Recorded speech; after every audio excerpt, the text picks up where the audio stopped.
Hey guys, I'm Jonas. Today I'm going to show you how to install our LED light bar kit on your Hustler Raptor or Raptor SD. So this is our 12-inch LED light bar kit that fits most of the 2013 and newer model Hustler mowers.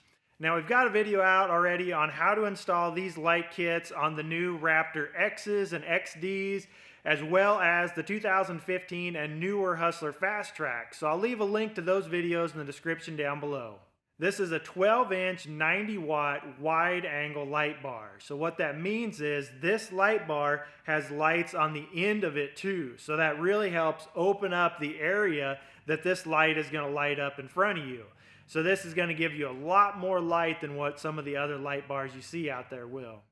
To get started, the first thing that we need to do is install the mounting brackets onto the back of the light bar itself. So first you're going to take the brackets and insert the hex head bolt into the bracket.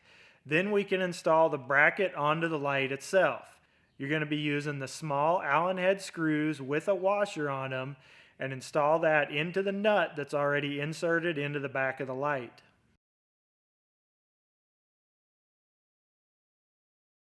You do need to pay attention to which direction the brackets are being installed on the light.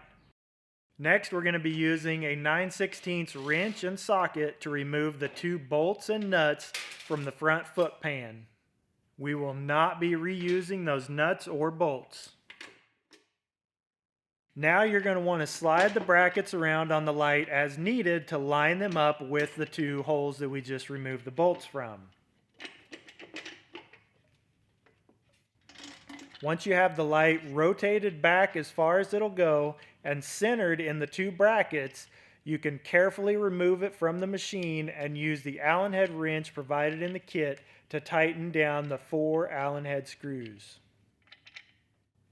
Now you can reinstall the light back on the machine and use a lock washer and nut on each bolt, and then using a 1/2-inch wrench to tighten those nuts down. The last thing that we need to do up here is just feed the wiring harness back behind the foot pan. The next thing that we need to do is remove the control panel so that we can start installing our switch and wiring harness. Using a 7/16 wrench, just remove the one bolt from the front of the control panel and then pull forward to disengage the tab at the back.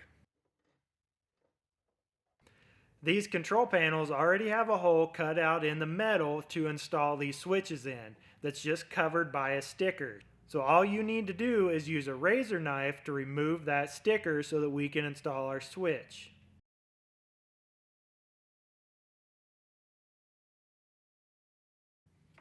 Once you have your hole cut, go ahead and insert your rocker switch.